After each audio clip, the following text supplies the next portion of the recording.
Together, we collectively approve the town budget, vote on capital purchases, approve bylaws, and more. My name is Adam Schuster, and I am the moderator. My job as moderator is to serve as the presiding officer of this legislature. I believe that part of my job is also to ensure that those here in attendance understand what is going on. I'll do my best to explain anything out of the ordinary. If at any time you have a question about something, please ask, as there are likely others with the same question. I'll be guided in running town meeting by the third edition of Town Meeting Time, which is published by the Mass Moderators Association and generally recognized as the authoritative guide to running town meetings in Massachusetts. Joining me at the front of the auditorium are members of the School Committee, Select Board, Finance Committee, Town Council Lisa Mead, Town Manager Michael Herbert, Assistant Town Manager Jen Ball, Finance Director Brittany Iacopone, APS Superintendent Jim Adams, and apologies if I missed anyone. With me on stage are Town Clerk Cindy Livingstone and Deputy Town Clerk Chris Sullivan. This meeting is being broadcast live and recorded for later rebroadcast on WACA-TV. Welcome to those of you watching us at home. When you checked in this evening, you received a yellow card. I seem to have misplaced my yellow card. You got a yellow card. Pretend it's yellow. Please hang on to this card, as you will not be able to vote without it. Because votes will be counted based on the display of cards, non-voters and members of the press may sit anywhere in the auditorium. That said, I'd really prefer if everyone sat in the lower section of the auditorium. It helps everybody part of the meeting, helps me see you. I will generally be able to determine the results of each vote by a simple show of cards. In the event I am unable to do so, we have tellers that will perform an actual vote count. Tonight's tellers have already been sworn in. Please ensure that you have turned all cell phones and other electronic devices to mute. If you must take or make a phone call during these proceedings, please leave the auditorium to do so. The warrant that was posted and from which we are working tonight constitutes a notice or warning to all voters of what we will discuss tonight. Town meeting can only take action within the scope of an article on the posted warrant. Similarly, any discussion is also limited to the scope of the articles on the posted warrant.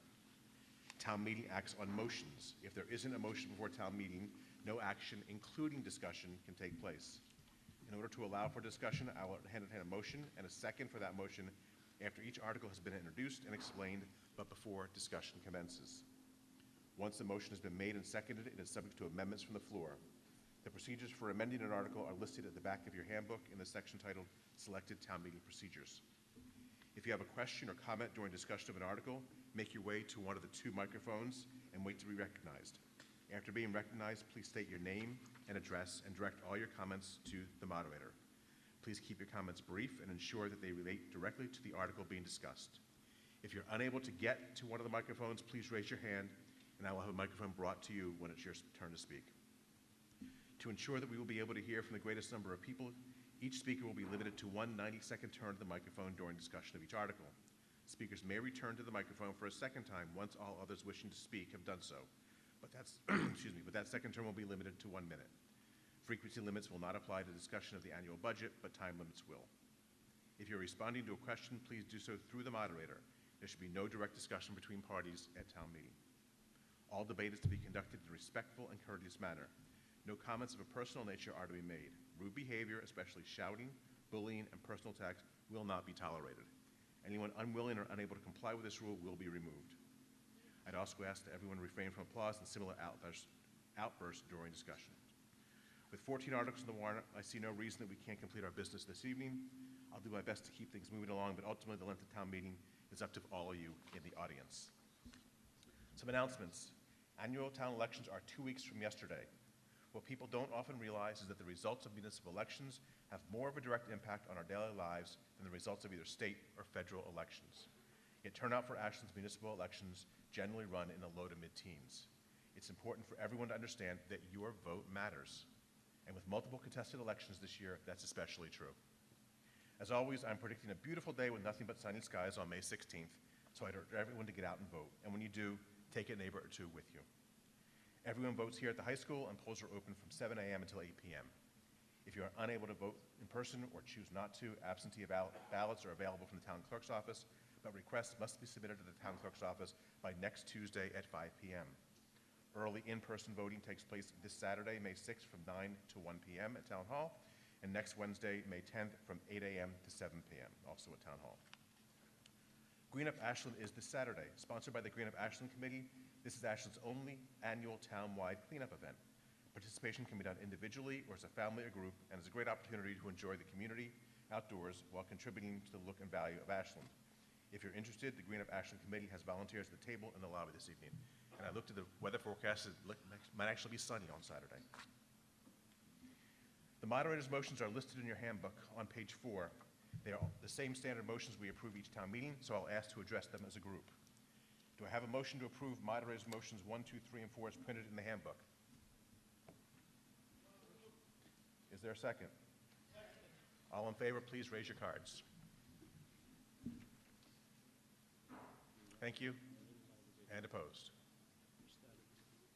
That motion passes. On to our business for the night. Point of order. I'm sorry? Point of order, sir. Sir? Have we forgotten the Pledge of Allegiance? We have not forgotten it. It's not. Just want to make sure. Article 1, Hear Town Reports. We have 2 reports tonight. First is a report from the school committee and Chair Laurie Tosti.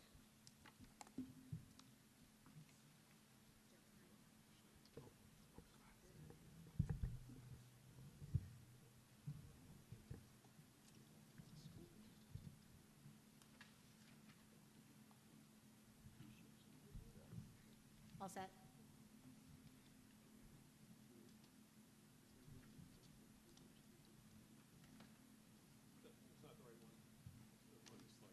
That's the wrong presentation. Yep.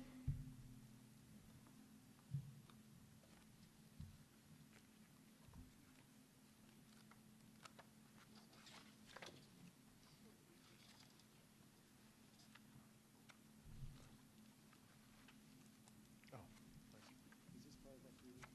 I hope not.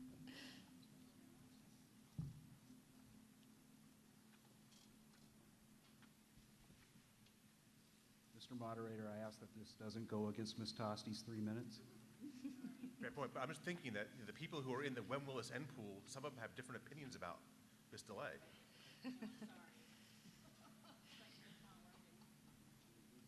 Jen.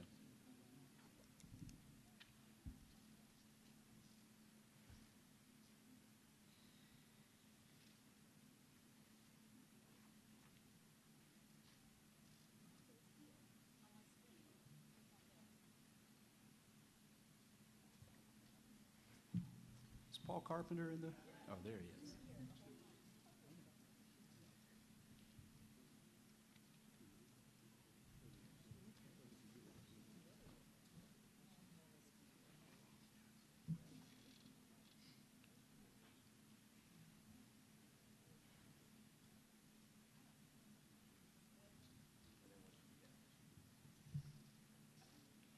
Excellent. Thank you. Okay, thank you, Mr. Moderator. Good evening, everybody. I'm Laurie Tosti, Chair of the School Committee, and I'm going to share some details with you about our budget process this evening. Next slide, please. I'm not going to read everything on every slide because our time is limited, but I did want to share with you the highlights of our budget process and the most important things for you to know this evening, but at any time you can feel free to reach out to any one of us for further questions and find all this information on our website. So this is who we are, our vision, our mission, our core values, the amount of employees we have, teachers. We spend per student $15,000. I can't see all the numbers, 0.84, and our total state aid is there at the bottom. Next slide, please. We work out of a blueprint for continuous improvement. That's our strategic plan, and it guides all of our decisions, our budget decisions, our curriculum decisions, and all the decisions we make flow back to this blueprint for continuous improvement. We're in the process of creating a new strategic plan moving forward. Next slide, please. So our budget request for this year is, I'm going to just look on my slide so I can actually see the numbers a little bit better. The proposed FY24 request is $40,211,608, and that reflects a 6.08% increase. Next slide, please. And we share this with you every year, and this has been the case almost the entire 12 years that I've been on school committee, probably even longer, that Ashland repeatedly ends up on the bottom of this list for per pupil spending. However, our results, our student results, end up at the top of many lists. I think we were rated, was it, Mr. Adams, 21 recently in a Boston magazine? Anyhow, the ratings that we get on our academics and our performance do not reflect the fact that we spend less per pupil than most communities in this state. Next slide, please. So here's some information about our student enrollment. Enrollment continues to be, we're growing all the time. Certainly it impacts space, it impacts services, and we have experts that come in and try to estimate the enrollment expectations for us so we know how to plan for some of these things, and sometimes it's very accurate and other times we are surprised. Next slide, please. Here's some more information about what we're spending on our special education costs. We have out-of-district expenses, so sometimes special education students need to go out of the district for their education because Ashland can't provide it, but in recent years we've created programs in-house so that we could keep as many students as we can in our buildings, and we have saved the district a lot of money by creating those programs, and we really appreciate the community support for that. Next slide, please. And just here's a breakdown of some of the line item expenses related to all of that.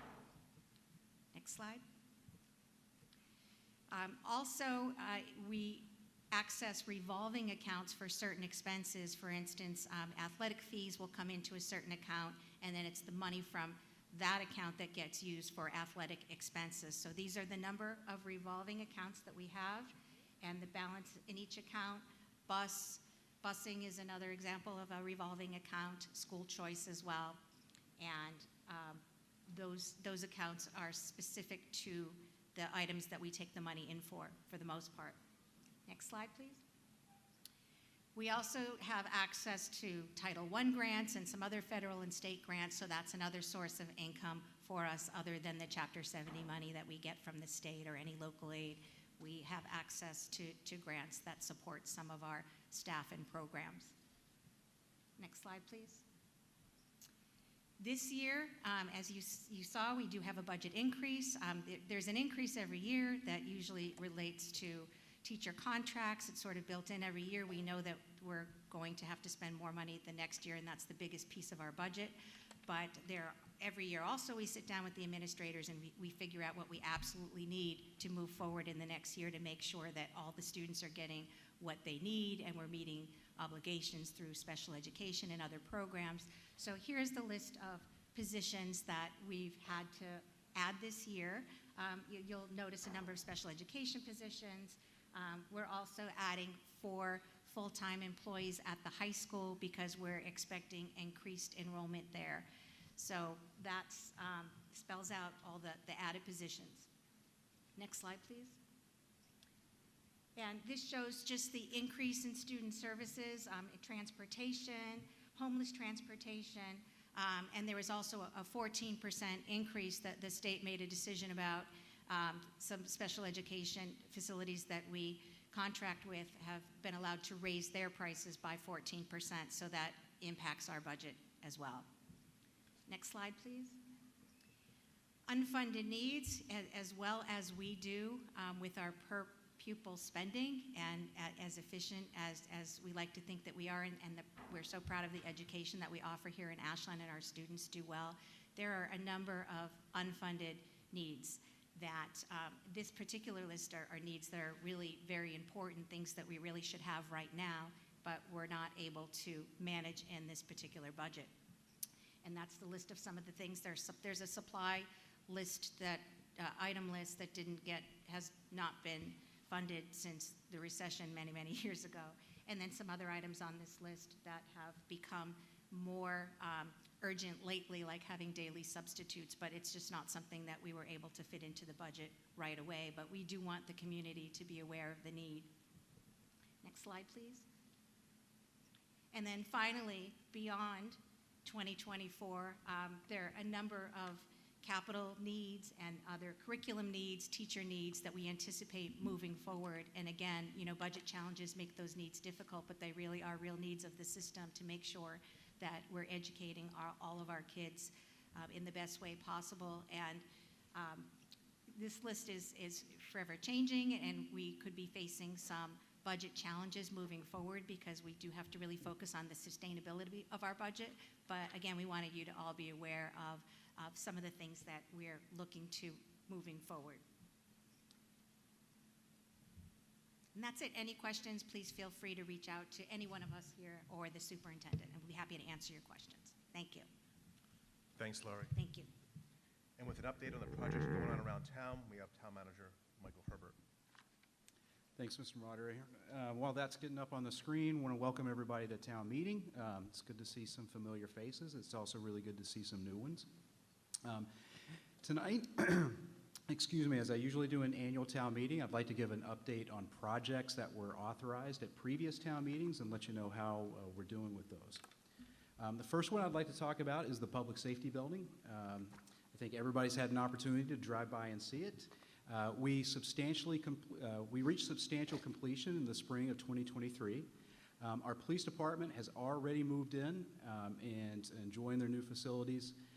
And then our fire department, initially our administration of our fire department had moved into the building, and now we're in the process of transferring our apparatus and equipment and the rest of our fire department in there. So this is a remarkable accomplishment for this community. I want to thank the voters for supporting this project.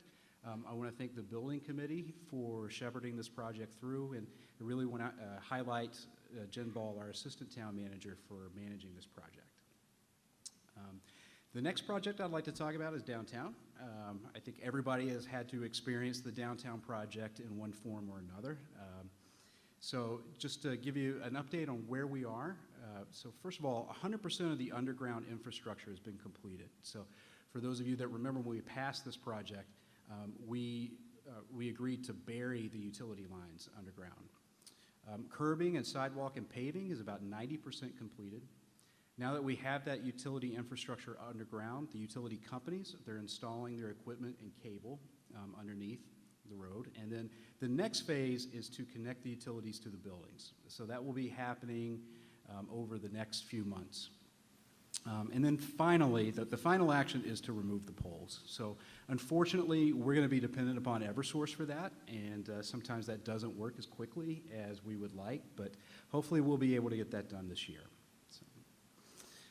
Next, I'd like to talk about the Valentine property. So again, this is a project on 135 that many of you probably have an opportunity to see as you're driving by coming from or to or from Hopkinton.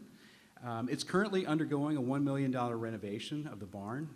If you've seen it recently, you'll see that they're actually replacing a lot of the rotted material with new fir timber.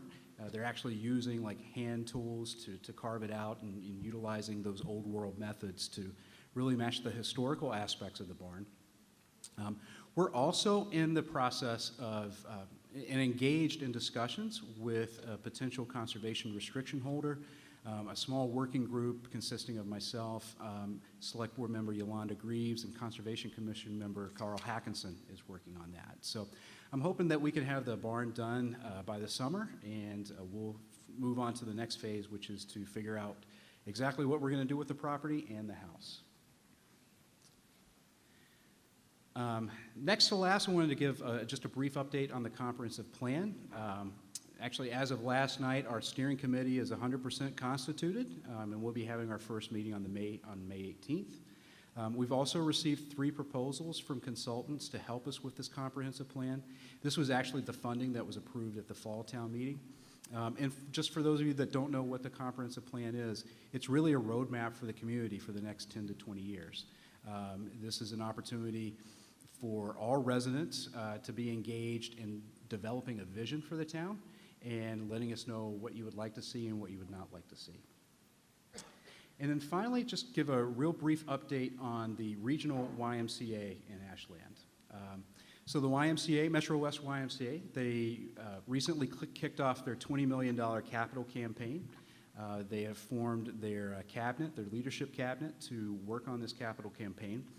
And excitingly, in March, MathWorks in Natick actually donated $2.5 million to kick off the capital campaign. Construction begins when that capital campaign gets to about 70%, and that's when we'll break ground, or the YMCA will break ground, I should say.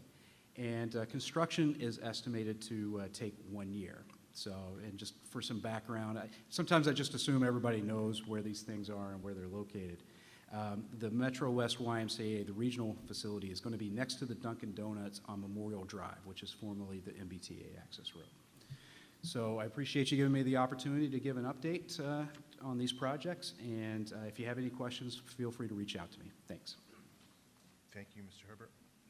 There being no vote required, we'll move on to Article 2, the fiscal year 2024 budget, sponsored by the Town Manager and Finance Director. To see if the town will vote to raise and appropriate from available funds and or transfer from available funds in the Treasury such sums of money as are necessary to defray charges and expenses of the town, including debt and interest for the ensuing fiscal year, or pass any vote or take any action relative thereto. To start us off on the budget, we'll first hear, again, from Town Manager Michael Herbert. Thank you again, Mr. Moderator. So this is about the biggest article that we work on annual town meeting, and it's the operating budget for FY24. I think our FinCom is going to give an overview a little bit later of the process and some more detail about this, but I figured I would just give you a general overview. So if you go to the first slide, Jen, one of the things that it's really, really important to talk about is property tax revenues and how what kind of impact it has on our budget and on you as taxpayers. Actually, property taxes have risen every year, basically since Proposition 2.5 was implemented.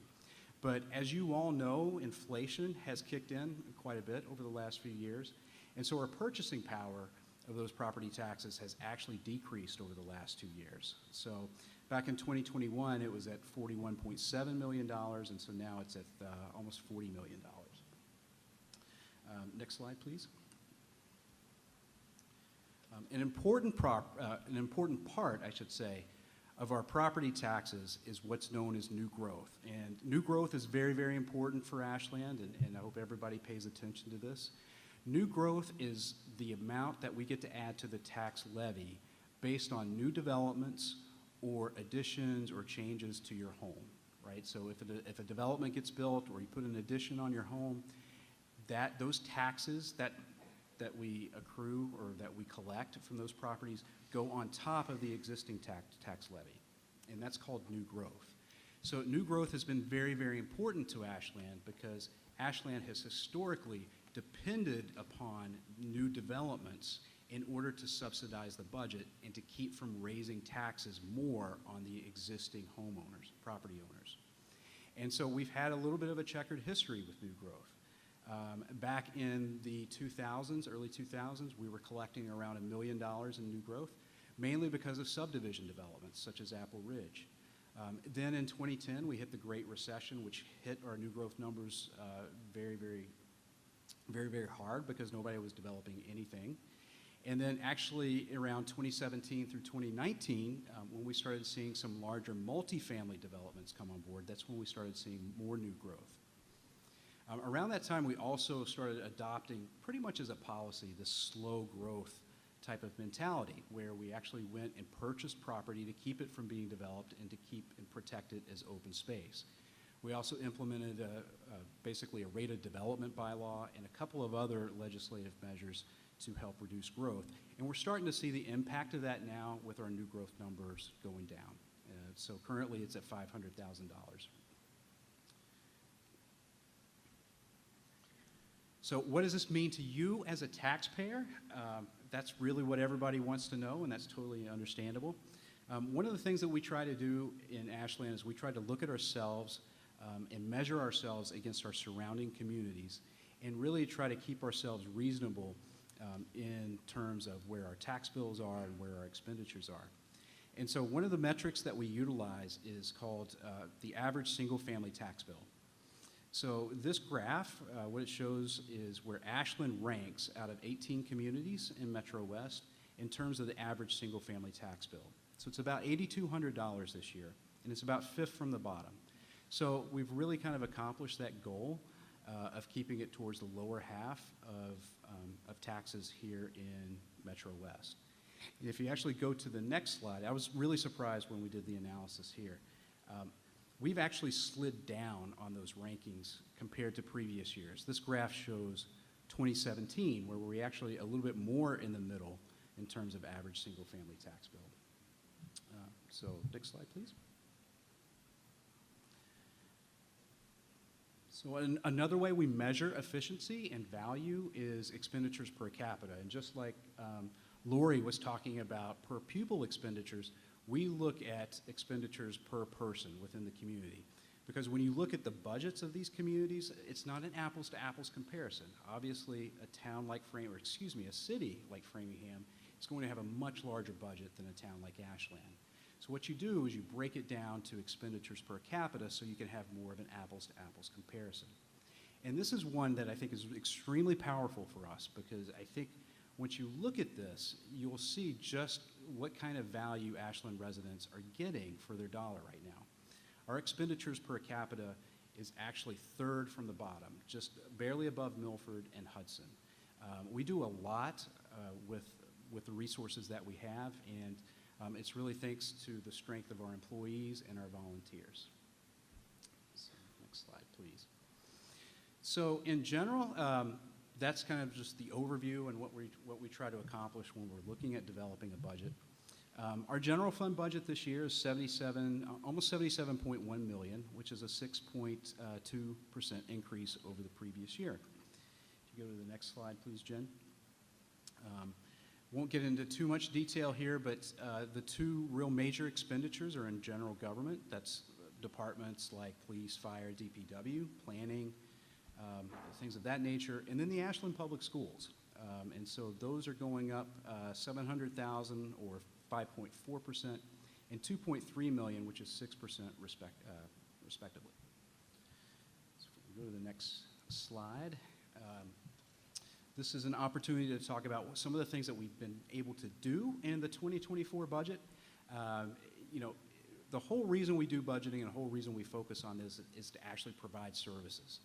And so, you know, one of the things that is what we're responsible for, being myself and Brittany Icapone, our finance director, is working things within the budget and make sure we're providing the services that we can and cutting expenses where it makes sense. So we're able to do a few things this year. First of all, we're able to hire a part-time conservation agent. This allows our current conservation agent, Becca Solomon, who does just an incredible job, to actually function as the town's tree warden. So we're very excited to move down that road and be able to have some expertise in trees here in Ashland as we start thinking about tree canopy and tree removal and things of that nature. We've been able to add almost $30,000 this year into nursing services for our health department. So that allows us the ability to offer more vaccine clinics and really do a lot more preventive work. In our library, as the Friends of the Ashland Public Library has started to move away from programming a bit, we find that we have an increased need for staff in that department. And so what we have put in the budget is a part-time library assistant position to help with that. In recreation, we have added an assistant director for our recreation director, Kelly Rund, who's been operating solo for quite a while now. That gives us an opportunity to Kelly does a great job with our existing programs and actually does a really good job of coming up with new ones. But, you know, there's some opportunities there that we really want to take advantage of. For example, the Girl Scout property that we've purchased. We still need to develop a plan for that, and really having an assistant director in recreation will help us develop that plan and achieve that plan and a number of other things. In building, what we've done is we've included a part-time building inspector position there.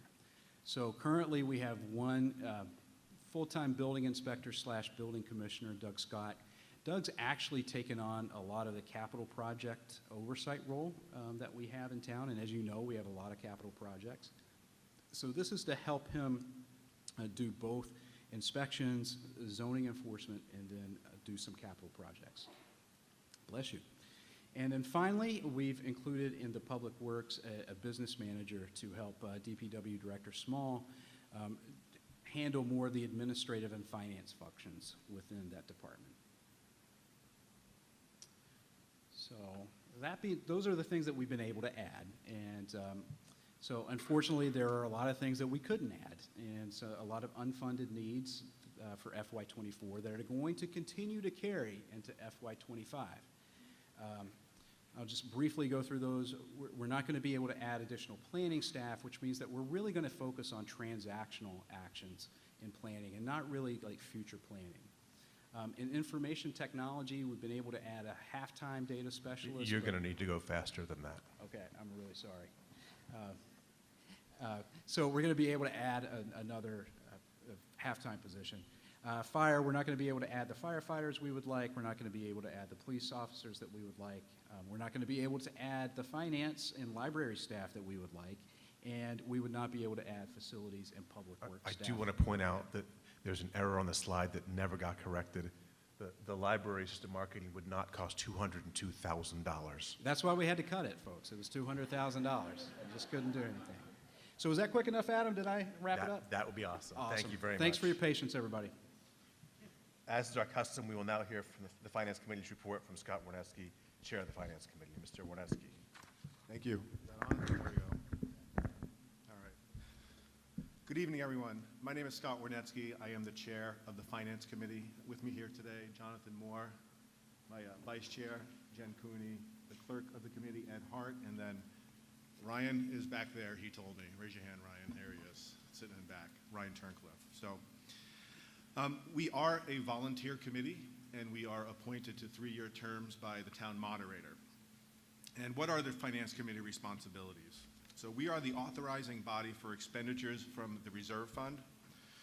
These are funds that are designated within the budget and set aside for extraordinary expenditures. Typically, we are using that to cover the snow and ice deficit at the end of the year. We consider all articles within the town warrant and are basically an advisory body to town meeting. We deliberate and provide a report as to our recommendations for each article brought before us. We conduct public meetings with town officials to understand the financial implications of each article to the town's finances today, and I think probably more importantly, into the future. The largest task that we have before us annually is evaluating the annual town budget. And as part of that process, oh, sorry, am I not loud enough? Is that better? Okay. As part of that process, we meet with department heads to understand their detailed budget requests. And I think more importantly, we understand kind of what they view as necessary to provide the services they believe are necessary to the town. And as Michael mentioned, there are items that that do not always make it into the budget. And part of our job is to understand why departments are making those requests, why they feel it is necessary for the residents of the town. Now, as many of you know, to balance a budget, decisions have to be made. And decisions were made this year by town management to cut in certain places and to add in other places to ensure that our expenditures equal our anticipated revenues for the year, and we present a balanced budget before the town. Now, as far as the town finances are concerned, overall, I believe we are in excellent financial health. We continue to maintain an uninsured AAA credit rating, the highest credit rating available to debt issuers.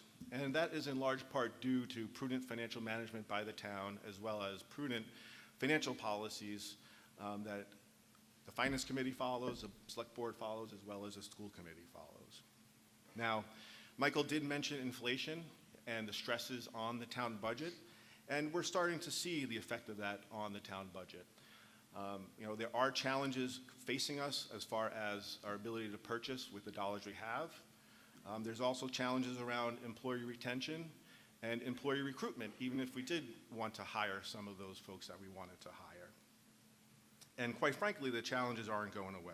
You know, Michael mentioned before relying on new growth in order to fund some of our desires in the town budget or fund some of the projects in the town budget. And that new growth is drying up, you know, in large part due to, I think, many of our desires to see less development in town, less apartment buildings in town, you know, and that naturally is going to lead to less future revenue or less ability to grow that revenue base in future years. So, you know, the inflation is not going to go away, and I think, you know, from our point of view, you know, we're going to be faced with some difficult decisions in the future as far as what we want to do from either a cost side or a revenue side.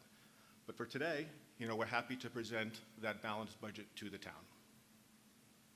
Thanks, Adam. Thank you, Scott. Voting on the budget is a two-step process. First, we will review and vote on the appropriations for each of the various accounts. After action has been taken on all the accounts, we will vote on the overall budget motion. I will start by reading the numbers and names of a series of accounts. If you have a question or comment on a particular item, yell out "hold." After voting on all unchallenged items, we will go back and discuss any that were held. Account 1123, Town Manager. Account 1138, Central Purchasing. Account 1139, Telecommunications. Account 1151, Town Council. Account 1155, Data Processing. Account 1161, Town Clerk. Account 1162, Elections Town Meeting. Account 1163, Board of Registrars. Account 1180, Human Resources. All those in favor of the unchallenged items, please raise your cards. Thank you. And opposed? Account 1135, Town Accountant. Account 1141, Treasurer's Office. Assessor's Office. Account 1145, Treasurer. All those in favor of the unchallenged items, please raise your cards. Thank you. And opposed? Account 1171, Conservation Commission. Account 1172, Open Space Committee. Account 1175, Planning Board. Account 1241, Inspectional Services Department. All those in favor of the unchallenged items, please raise your cards. Thank you.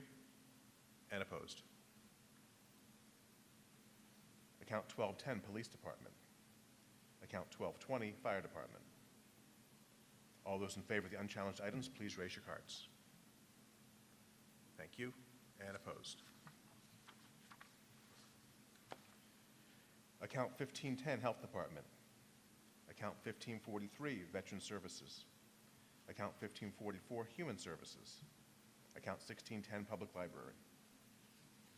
All those in favor of the unchallenged items, please raise your cards. Thank you. And opposed?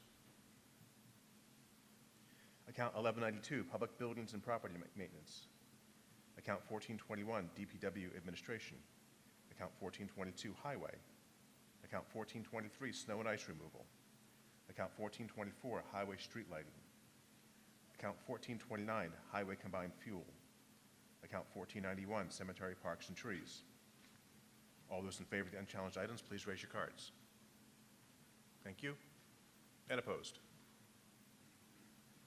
Account 1300, School Department. Account 1399, Keep Tech Vocational School. All those in favor of the unchallenged items, please raise your cards. Thank you. And opposed? Account 1710, Total Debt. All those in favor, please raise your cards. Thank you. And opposed? Account 1911, Employee Retirement. And account 1912, Workers' Compensation. Account 1913, Unemployment Compensation. Account 1915, Group Health Insurance. Account 1945, Other Insurance. Account 1960, Salary Contingency. Account 1132, Reserve Fund. All those in favor of the unchallenged items, please raise your cards. Thank you. And opposed? Enterprise funds, 6,000 Water Enterprise, 6,100 Sewer Enterprise, 6,200 Trash Collection. Did I hear something on that trash collection? 6,300 Field Management, 6,400 Cable Access, 6,500 Stormwater, All those in favor of the unchallenged items, please raise your cards. Thank you. And opposed. We have approved the individual line items in the budget. Now we need to approve the overall funding mechanism. For that, I'll entertain a motion. For the general fund, that the following amounts be transferred from the respective accounts. EMS revolving, $200,000. Sale of cemetery lots, $30,000. Dog licenses, $25,000. Recreation revolving, $12,976. And that the balance be raised and appropriated, $70,397,607. For the Water Enterprise Fund, that $3,136,512 be raised to the water rates. For the Sewer Enterprise Fund, that $6,600,945 be raised to the sewer rates. For the Rubbish Collection Enterprise Fund, that $1,785,721 be raised to the solid waste rates. For the Field Management Enterprise Fund, that $131,638 be raised through fees for field usage. For the Cable Access Enterprise Fund, that $545,000 be raised through cable franchise fees. For the Stormwater Enterprise Fund, that $342,460 be raised through stormwater rates. For the Economic Development Special Revenue Fund, that $299,450 be appropriated from available meals tax funds. Do I have such a motion? So moved. Second. All in favor, please raise your cards. Thank you very much. And opposed? We have a budget unanimously.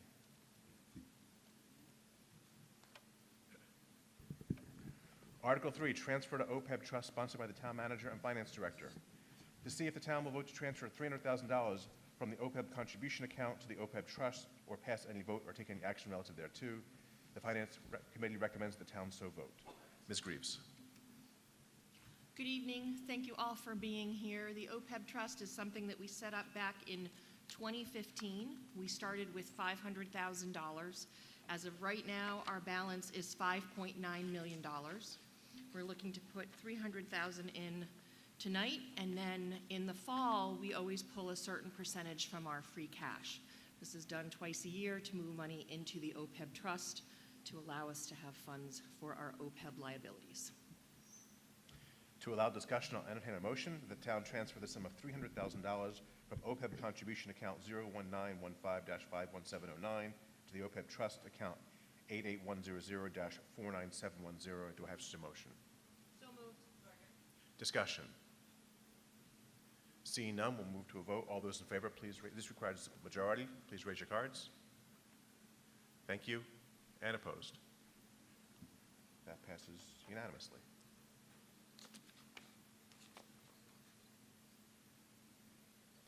Article 4, transfer from the Special Education Stabilization Fund to the General Fund, sponsored by the Town Manager and Finance Director. To see if the town will transfer $250,000 from the Special Education Stabilization Fund to the General Fund, or pass any vote or take any action relative thereto. The Finance Committee recommends that the town so vote. Ms. Kinsman. Good evening, everyone. Pull this a little bit closer. There we go. Good to see you all. So Ms. Tosti talked a little bit about the 14% increase in state-mandated special education tuition. So there were some changes that were made to the special education stabilization policy, which we have up there on the screen, to allow more flexibility to utilize the funds in the stabilization fund. This change in policy was approved by a vote by the Finance Committee, School Committee, and Select Board, as well as approved by the Town Manager and Superintendent at our last tri-board meeting. And that is really it. So you can see the language on the screen for the change in policy. So we are looking to appropriate $250,000 from the Special Education Stabilization Fund to the General Fund this evening. Thank you, Ms. Kinsman. To allow discussion, I'll entertain a motion that the town transfer the sum of $250,000 from the Special Education Stabilization Fund to the General Fund. Do I have such a motion? So moved. Second. Discussion. Catherine Jerzyk, 11 Rodman Road. I have a question about the change in language. We voted on, that's allowing the budget, so to tie that, we voted at town meeting to have that fund. So I'm wondering how the language can be changed without a town meeting vote. The language was not approved at town meeting. Just the fund. Right. This is for lack of a better term, a management policy that was operated under, and the management has changed the policy. Okay, thank you. You're welcome. Anything further? Seeing no further discussion, because this involves transfers from a stabilization fund, it will require a 2/3 majority. All those in favor, please raise your cards. Thank you. And opposed? I declare a 2/3 majority. Article 5, the annual consent article sponsored by the Select Board. See if the town will vote the following consent articles, which I will not read in their entirety. Grant program authorization, road contracts, contracts in excess of 3 years, lease purchase agreements, revolving funds, grant easements. The Finance Committee recommends the town approve Article 5 as set forth in the warrant, and further, the town set the maximum amount that may be spent on revolving funds in subsection 5 of Article 5. Given the routine nature of items contained within consent articles, they are normally voted without discussion.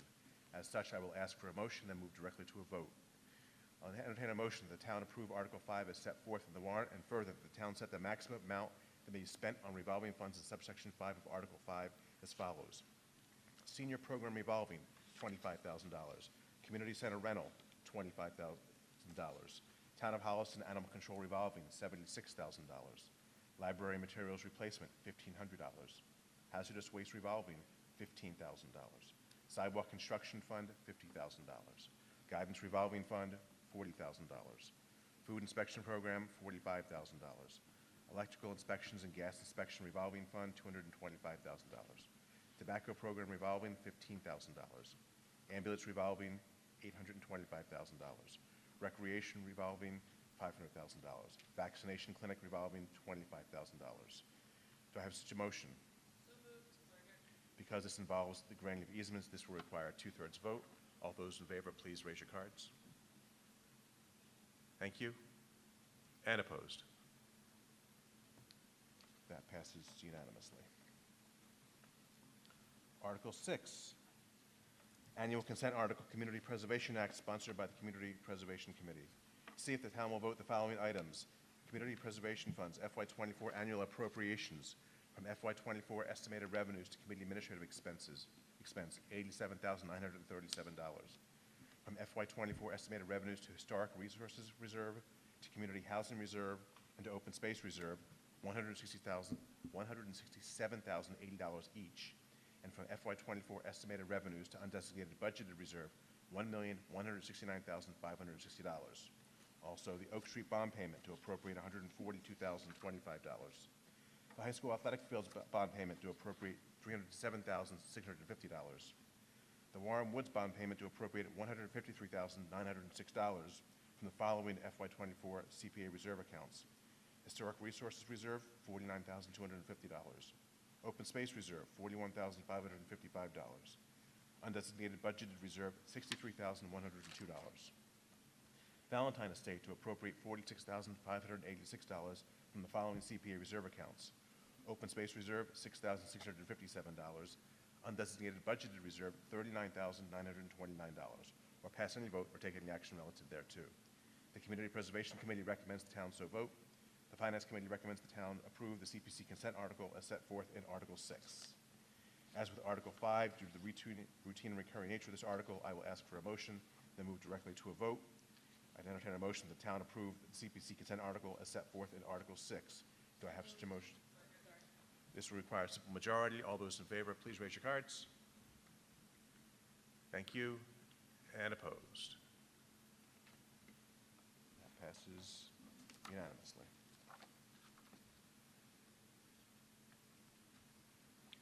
Article 7, appropriate funds to restore antique fire trucks, sponsored by the Community Preservation Committee. To see if the town will vote to appropriate up to $175,000 to enable the Fire Association to complete the restoration of the original 1947 town Mack fire truck, and that to meet this appropriation, a sum of up to $170,000 be transferred from the Historical Resources Reserve account from the Community Preservation Fund balance. And so long as there is a grant agreement executed between the Fire Association and the Community Preservation Committee prior to the disbursement of any funds hereunder, and with the unexpended funds as of December 31st, 2025, being returned to their funding source, or pass any vote or take any action relative thereon. The Community Preservation Committee recommends the town so vote, and the Finance Committee recommends the town so vote. Mr. Ladd.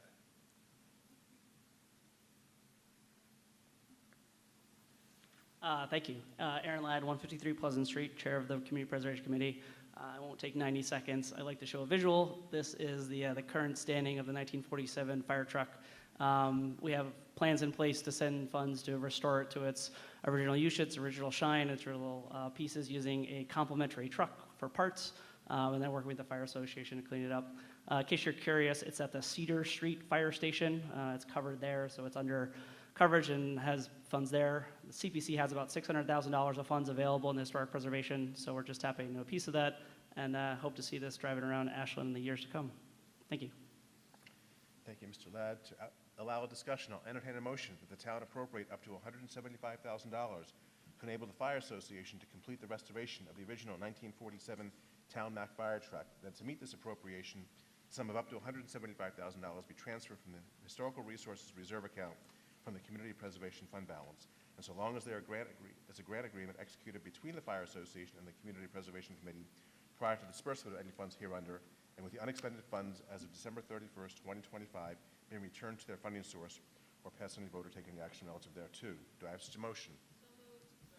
Discussion.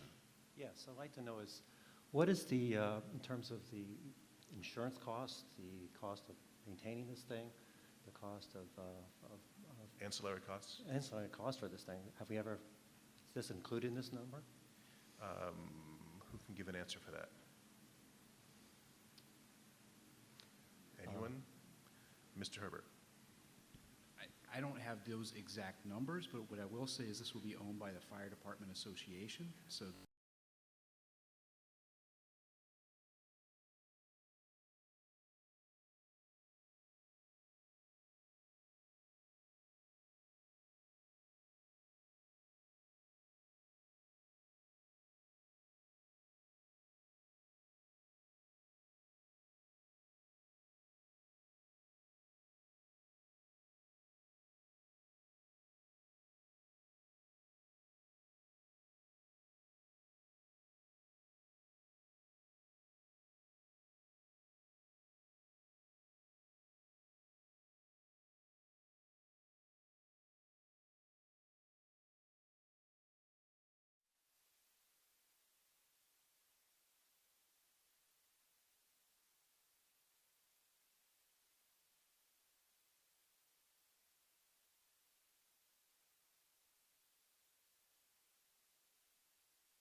this decision by our committee, at least for all the board members that were there. They were really happy to be able to support something like this. This particular fire truck, we got a whole history of it.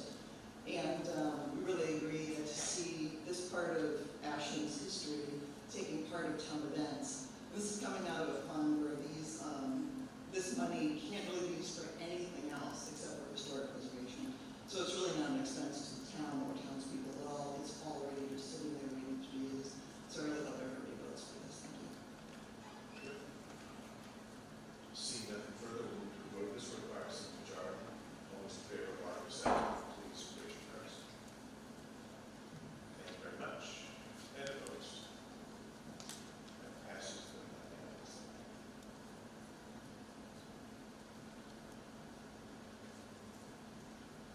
Article 8, dispose of real property leased from Main Street Fire Station sponsored by the town manager. See the town will vote to support the select board to lease for a term up to 30 years for the town of the property at 151 Main Street for use as a tap room, restaurant, and other related uses. The select board is at discretion to enter other related agreements which are necessary to effectuate the lease. On such terms and conditions, the select board shall determine to be in the best interest of the town or pass a vote taking action relative thereto. Finance committee recommends the town so vote. Ms. Reynolds.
More work and research will be done in regards to the vacated police station. After advertising the RFP for 45 days, we received one proposal from Clover Road Brewing for a tap room. A committee of 5 Ashland residents was formed to review the proposal, in which the group unanimously approved it for the select board to review. The select board supported the proposal at their meeting in April, and it is before you today. Clover Road plans to open a tap room serving beer they brew at their Hudson location. They are looking for space to sell their product and create a gathering space for the community. They plan to honor the history of the fire station, maintaining the facade by adding an outdoor patio. They plan to incorporate the firehouse feel in their interior design. They will encourage community involvement by offering running clubs, trivia, comedy, and movie nights. The owners of Clover Road Brewing have a goal of bringing an exciting opportunity to downtown Ashland. This use is sure to bring vibrancy, foot traffic, and a use that will draw people to town while respecting the history of the building. Next steps include signing a lease for 5 years not to exceed 30. Clover Road will go before the planning board for site plan review, which will trigger them to go before the Conservation Commission and Design Review Committee for additional review of the project. Should this move forward tonight and after committee meetings, Clover Road Brewing is excited to join our community and is hopeful to be open in the fall. Thank you very much. To allow discussion, I'll entertain a motion that the town support the select board to lease for a term of up to 30 years the town-owned property at 151 Main Street for uses of tap room and restaurant and other related uses, and for the select board in their discretion to enter other related agreements which are necessary to effectuate the lease and on such terms and conditions as select board shall determine to be in the best interest of the town, or pass any vote or take any action relative thereto. Do I have such a motion? So moved. Second. Discussion.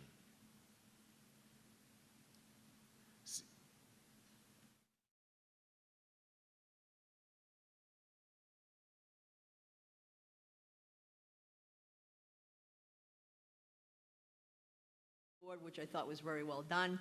I also had the opportunity to see them on Earth Day celebration down at Corner Spot.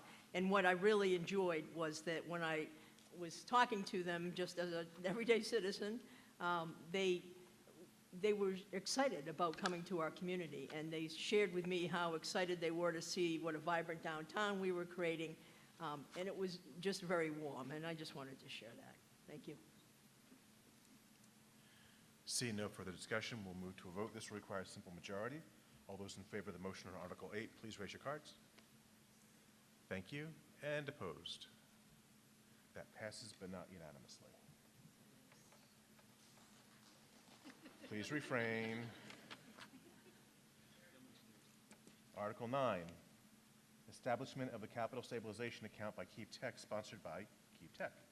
See if the town will authorize the South Middlesex Regional Vocational Technical School, Keefe Regional Technical School, District Committee to establish a capital stabilization account for the South Middlesex Regional Vocational Technical School, Keefe Regional Technical School District, pursuant to Section 16G and a half of Chapter 71 of the Massachusetts General Laws, or take any action relative thereto. The Finance Committee recommends the town so vote. Ms. Iacoponi. Thank you. So this article is being sponsored by the Keefe Tech Technical High School. Please silence your phone. Yes, and this article essentially just establishes the capital stabilization fund. It is not putting any funds into it. It's just to vote to establish it. The purpose would be to save for future capital needs for the building and so forth. So again, this is just to vote to create the fund and not to transfer any funds into it at this time. Thank you. To allow discussion, I'll entertain a motion that the town authorize the South Middlesex Regional Vocational Technical School, Keefe Regional Technical School District Committee to establish a capital stabilization account for the South Middlesex Regional Vocational Technical School, Keefe Regional Technical School District, pursuant to Section 16G and a half of Chapter 71 of the Massachusetts General Laws. Do I have such a motion? So moved. Second. Discussion. Aaron Ladd, 153 Pleasant Street. Clarifying question. I know the pool needs like $5 million in renovations and is not operable. How do those kind of things fit into this discussion and the elephant in the room that this building's probably going to get replaced in the next 10 or 20 years? Mr. Herbert. It's a very good question, Aaron. This actually is completely separate from the creation of a new school and going through that's a whole separate process that will need to go through the MSBA.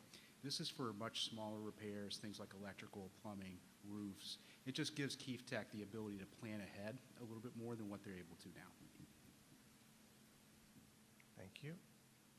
Seeing no further discussion, we'll move to a vote. This will require a simple majority. All those in favor of the motion on Article 9, please raise your cards. Thank you very much. And opposed? That passes, but not unanimously.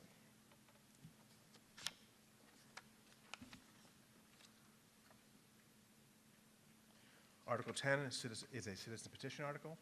See whether the town meeting will vote to amend the town code by inserting a new section, section 63-10, speaking time as follows. 6310 speaking time. Any individual who wishes to address the town meeting shall, when recognized by the moderator, complete their remarks in 3 minutes or less, unless extended by leave of the moderator, and yield the floor.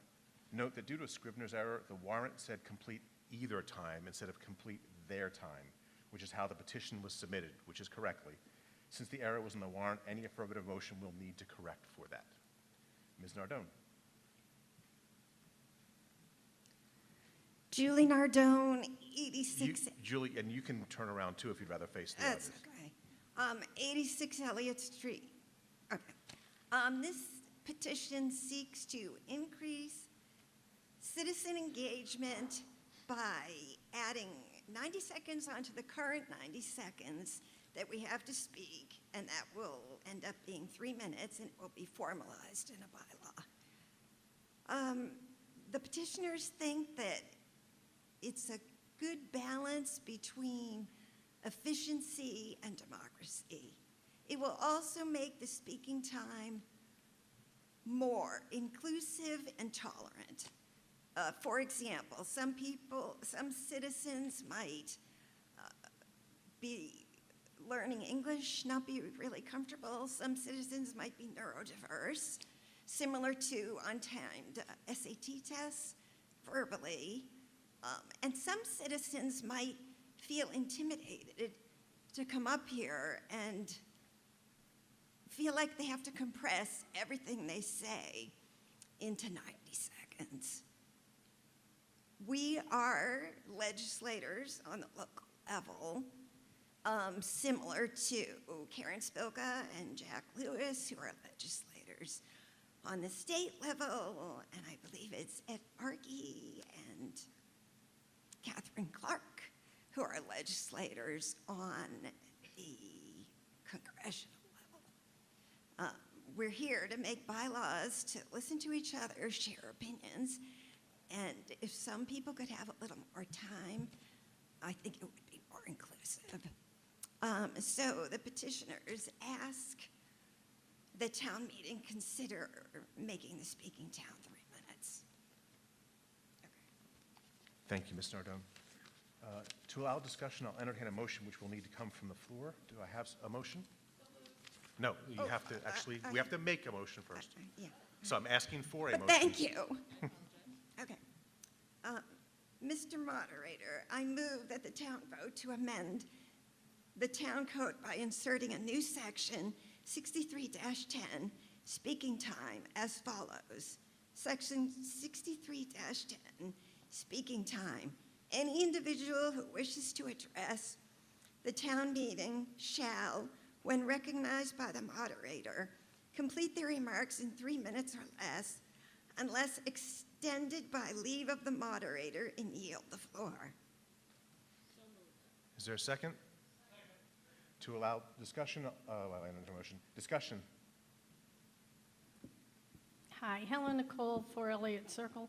I want to strongly support this motion, this warrant article. And one of the reasons that I really feel strongly about it is that people come to town meeting and they really want to express their opinions and voice their opinions on things that are important enough to be on the agenda in the first place, things that are important enough to be voted on. And I really think that increasing the time limit from 90 seconds to a 3-minute time limit gives people a much better ability to express their opinions and to get things across that are important enough to be here in the first place. Thank you. Thank you. Mr. DeSoni. Good evening. Mark DeSoni, 49 Hawthorne Road, Ashland, Mass. I'm a veteran of public speaking. 3 minutes is a good time. It gives a person time to formulate what they say, what the subject matter is, and to keep in line with the town moderator's wishes to understand what this is. So this article, which I am going to vote for, is the understanding of why town meeting is the best form of government that people can be heard and be comfortable talking to the regular town people. Excuse me. So within 3 minutes, it may take less. It's up to the person. So give the freedom of speech of 3 minutes. That's all we're asking. Thank you. Thank you. Ma'am? Joan Gonfrati, One Shore Road. I also support the petition. I think that this is a very important democratic process, and I think that if it's important enough to be on the agenda and it's important enough for people to come out and to vote, they should be allowed to voice their opinion, and in a calm way. It can be a little bit intimidating for me to come up, and sometimes you just need a minute to gather your thoughts. So I think that 3 minutes is a good compromise to allow the meeting to move along, but still give people a chance to speak. Thank you. Thank you. Thank you. KG Narayana here, 17 Halfcrown Circle. I'm a member of the DEA task force, but I'm here as an individual citizen. I think this 90 seconds additional time is a very good thing, and then it does puts everybody included in the group, and I do support this initiative. Thank you. Mr. Kendall. Thank you, Mr. Moderator. Paul Kendall, 6 Rebernacker Road. I guess I'll be the oddball. I don't support this. I don't know what problem it's really solving. I think that having multiple times to the mic and shorter periods of time will encourage more voices, and that's really what we want. If you were to think about just the math of it, there's 4 people at the mics, you're going to go sit up there, and if it's one of the bigger things that we do get a lot of people up there, you're going to wait for 12 minutes before getting that. So we're going to have less voices being heard. I don't think that's what we want. You have the 90 seconds, and then you can come back up. And I think the moderator is pretty lenient when we have a larger thing.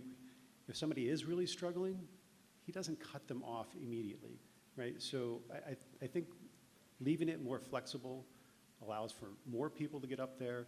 It's just much better. I want to hear more voices, not the same people rambling for longer. So that's just my thoughts on it. Thank you. Mr. Crow. Preston Crow, 41 Rockwood. I want to thank the moderator for having run efficient town meetings. I think he does a good job. I think for most people, 90 seconds is long enough, but I know there are some people who really struggle and feel very constricted by this, and I would like them not to have that struggle. I'm not excited about this being part of a bylaw. I wish we could just change the policy instead of putting it as a bylaw, but it is what it is, and I will be voting for this. Seeing no further discussion, we'll move to a vote. This will require a simple majority. All those in favor of the motion on Article 10, please raise your cards. Thank you. And those opposed? I'm going to need the tellers. Tellers to the front, please. I got to tell you, this wasn't the article I called for needing the tellers on.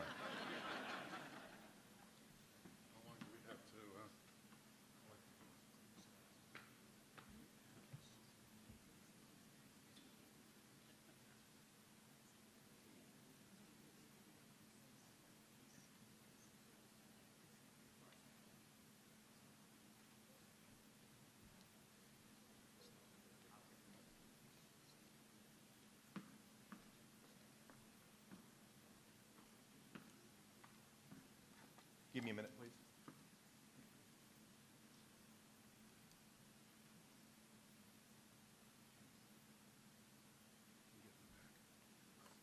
Okay, we're going to take another vote. We'll count this individually at this point. I'm going to ask you to raise your cards and keep them raised until I ask you to lower them. All those in favor of the motion on Article 10, please raise your cards and keep them raised.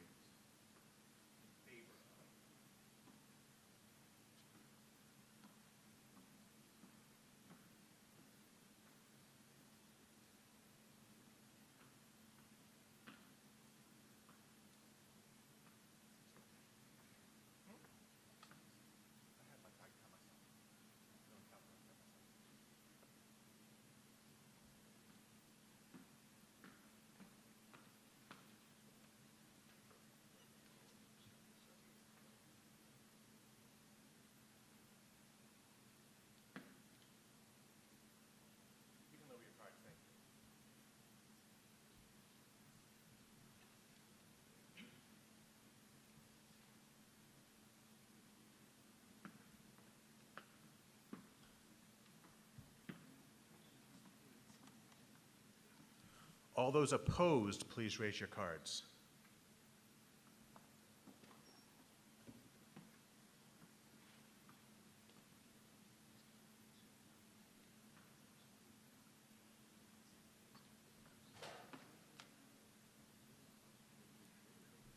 That's my pen dies.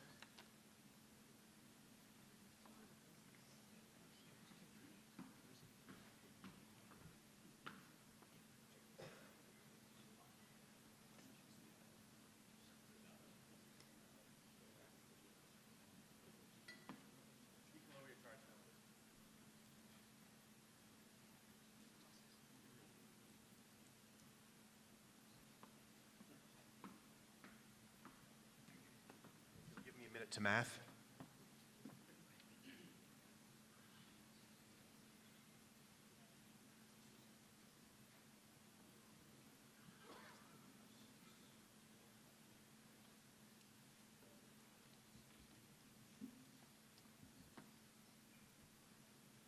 There were 9 people who didn't. Whoops.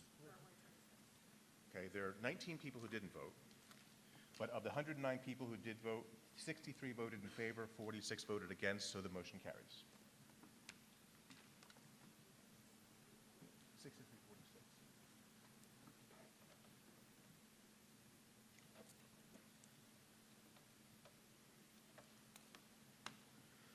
Article 11, remove police department from civil service, sponsored by the town manager.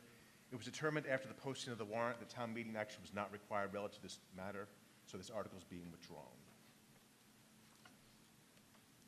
Article 12, funding for I&I sponsored by the town manager. To see if the town will appropriate a sum of money to make infiltration and inflow improvements to the town's sewer system, including improvements for infiltration and inflow reduction purposes that are eligible for loans, or other financial assistance through the Massachusetts Water Resources Authority I&I Local Financial Assistance Program, Phase 12 funding allocation. Said works to be expended under the direction of the Department of Public Works.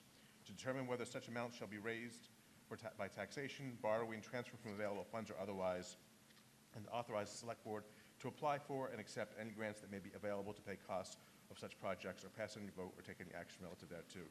The Finance Committee recommends the town appropriate $550,000 to make infiltration and inflow improvements to the town's sewer system, as detailed in Article 12.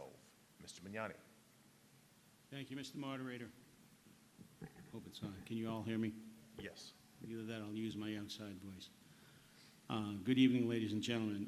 This article is usually an article that you see in the fall warrant, but because we have a very efficient DPW director, we have a lot of projects that need to get completed now, so we're trying to wrap all that work done before the fall.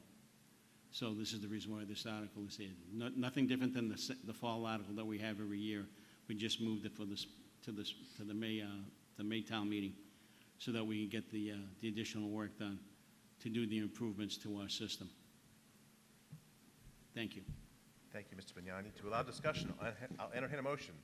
The town appropriate $550,000 to make infiltration and inflow improvements to the town's sewer system, including improvements for infiltration and inflow reduction purposes that are eligible for loans or other financial assistance through the Massachusetts Water Resources Authority I&I Local Financial Assistance Program, Phase 12 funding allocation.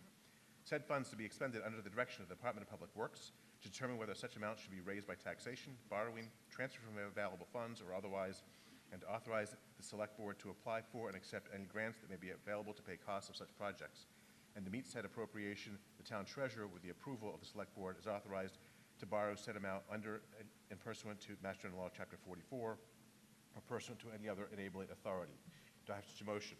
So moved. Discussion. This is the article I expected to need tellers for. Seeing no discussion, all those in favor, please raise your cards.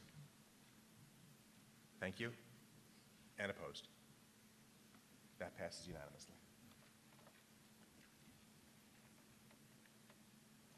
Article 13, update bylaw, accept specialized stretch code, sponsored by the Sustainability Committee.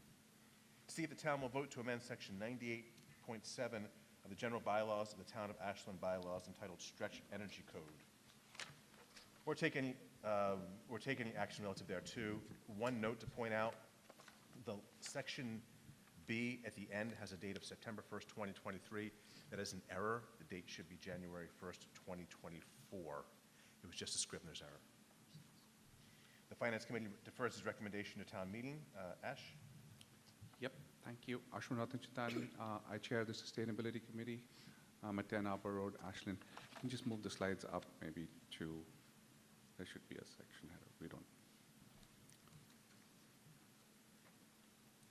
You can skip this one too. Keep going. Yep, one more. Thanks. So just to give you guys some context on what we are asking for, Massachusetts right now has 3 separate energy codes. We've got the base code, a stretch code, and then a specialized opt-in code, which is what we'll be voting for. As a green community, which we've been part of since 2012, we actually already apply the stretch code. And so about a few years back, basically, the state came up with a goal that they needed to achieve net zero by 2050. And as you might recall, Ashland also has a goal of achieving net zero by 2040. An essential component of achieving that goal is going to need improvements in the way we handle buildings. We have presented in the past as a sustainability committee on a greenhouse gas emissions survey that was done. And the largest contributors to greenhouse gas emissions in Ashland are through buildings and the energy used in buildings. Second largest is in transportation. We've been actually advocating for a net zero code in Massachusetts. A number of people who are very active have been advocating for it. This stretch code is actually lower than what we were actually advocating for, but what it does do is at least put us on the right path so that new buildings and new renovations effectively start applying a much higher energy standard and an efficiency standard to them.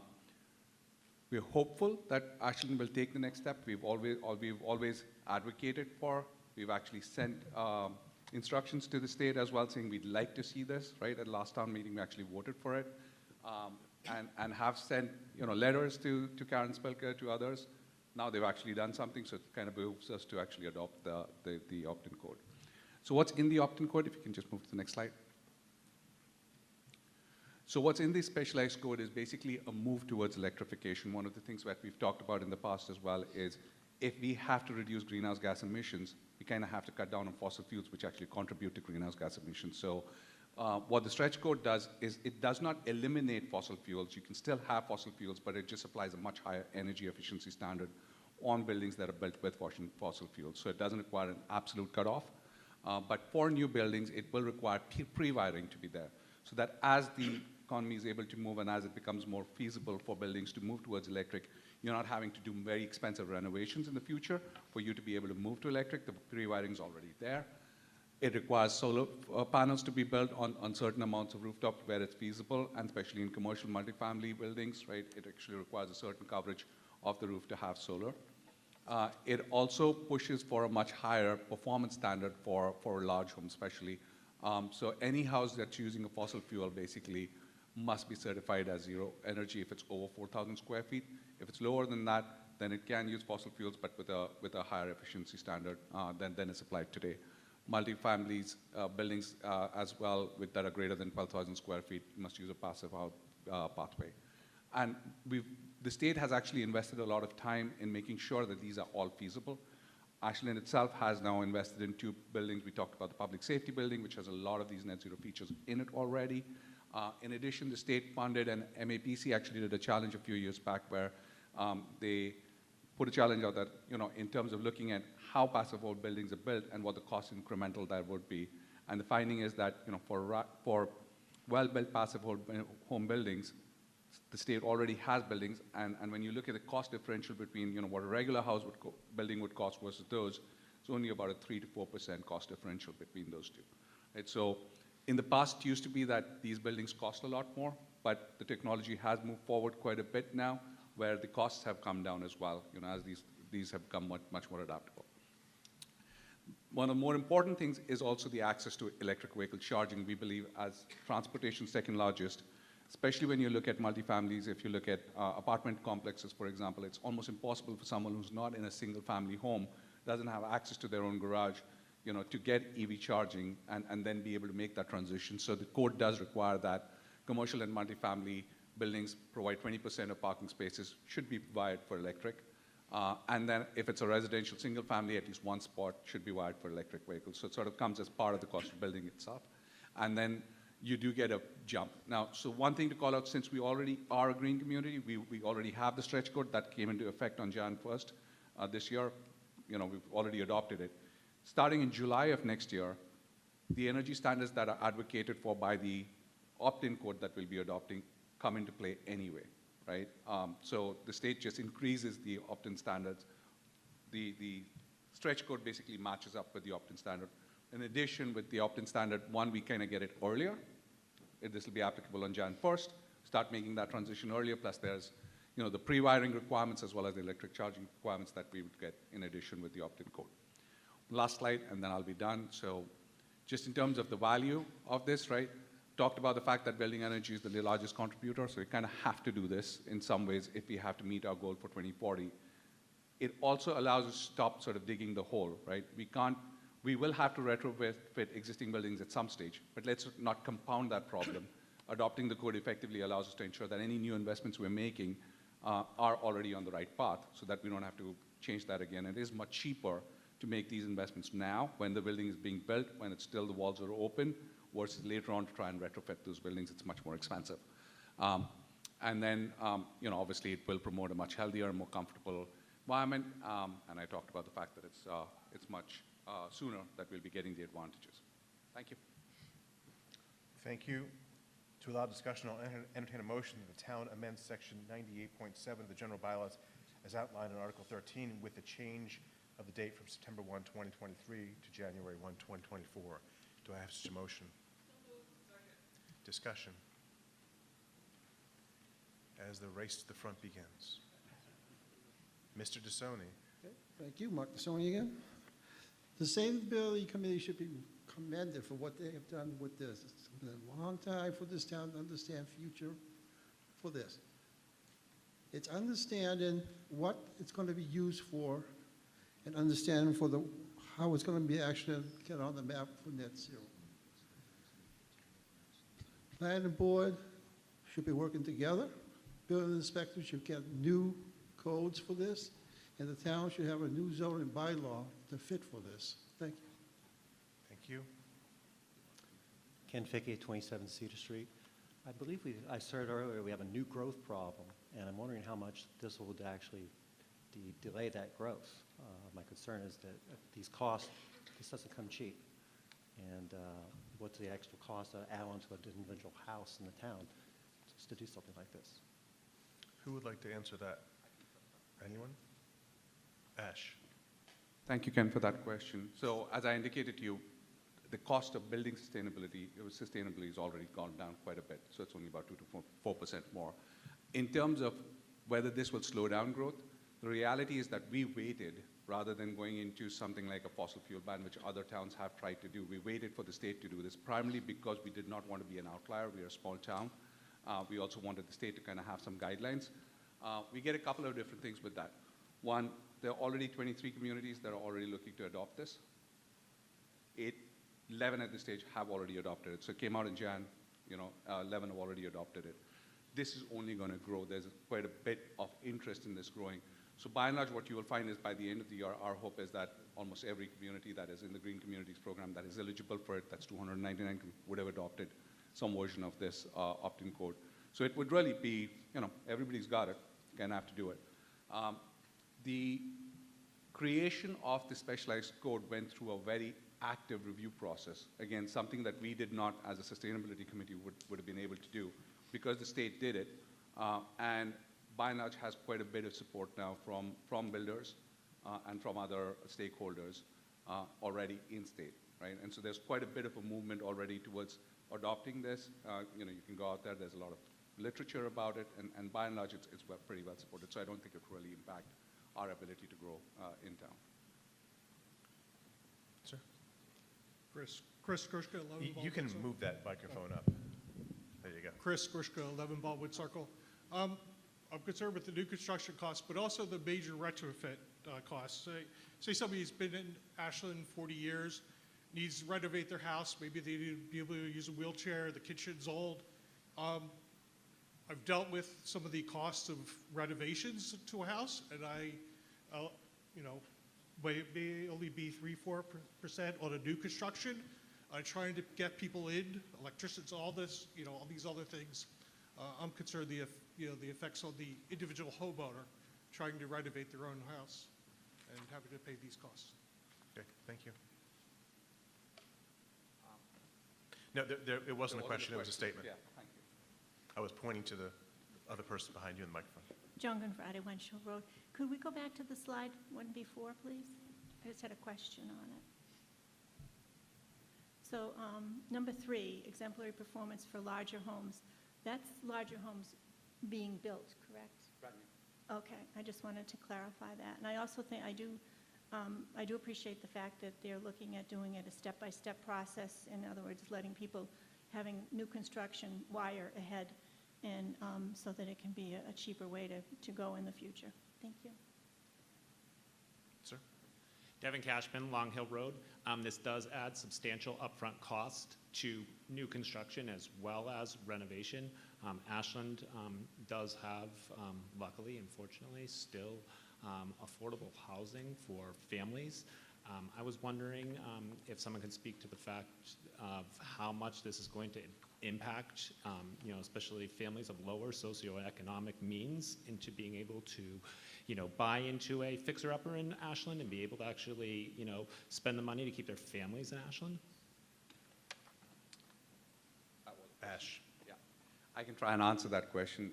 So again, the cost differential when you're building new is only about 2 to 4%. So let's keep that in mind.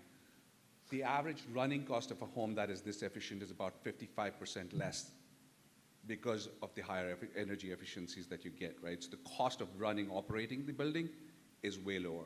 And so in a lot of ways, taking this on is actually important for people who are in a lower economic disadvantaged space, because once the building is built a certain way, they're in there paying for utilities, they're paying for the energy costs, which are going up, right?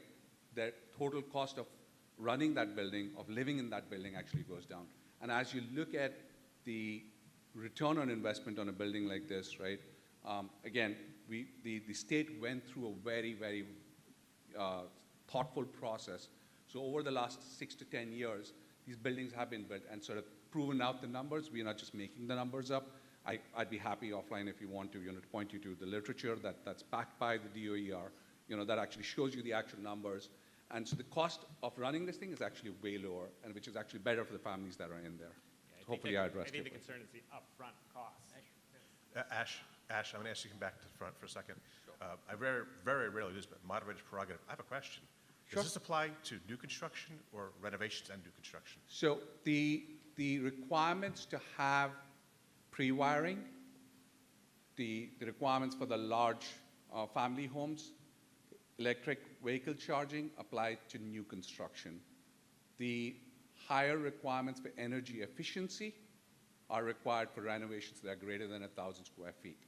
So when you're looking at a renovation, what you really will be seeing is if you're in a mixed-use buildings, let's say you could switch to all electric, you know, during the renovation, certainly a consideration you should have. But if you stay in a mixed use, so you continue to use, the requirement will be for the bit that you've built up, you're effectively achieving a much higher efficiency standard, so you're just running more efficiently. So that basically is I just focused asked on for the insulation. really yes or no. So thank you. Chuck Lids, 150 Oregon Road. I know that this is going to sound like it's a very big deal, but I want you to know that so far 14 towns and cities have considered this, and all 14 have voted for them, and I'm going to read you. I'm sorry. Brookline, Newton, Watertown, Cambridge, Somerville, Lexington, Arlington, Wellesley, Truro, Sherburne, Lincoln, Boston, Concord, and Acton. Thank you. Paul? Paul Kendall, 6 Rebennacker Road. Just note, most of those are cities with huge departments and just a different demographic altogether. But so it's important to note that this is the specialized code. We already adopted a new substantially different stretch code, and we're only 4 months into getting our feet underneath that. The state isn't even answering professionals' questions on this at this point.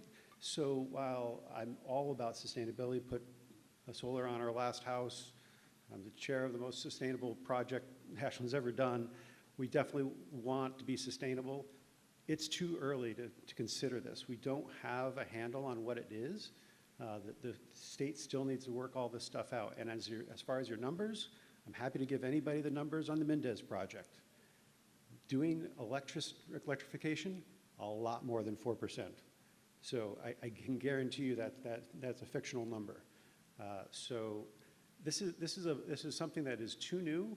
We don't have the ability to implement it anytime soon, and there's no rush. We can bring this back at a time where it's more appropriate. At the select board meeting, you were requested and you agreed to bring it before the planning board. Not that that's a regulatory board for this, but they have professionals on there that work in this industry that can give you real life experiences about trying to get HERS raters and not being able to do that. This is something we don't need right now, and I would just recommend coming back when the time is more appropriate. Thank you. Mr. Crow. Preston Crow, 41 Rockwood Drive. This is something we need right now. We are building houses and other buildings that will last 100 years. And if we put more efficiency into them now, they will pay back year after year after year. And there are a lot of technical details being presented, but the basic principle is spend money up front on a more efficient building and spend a lot less money on energy operating that building. Whether you're a homeowner or a business, I think that makes sense to put your expenses up front instead of paying them over and over and over again. Thank you. Sir.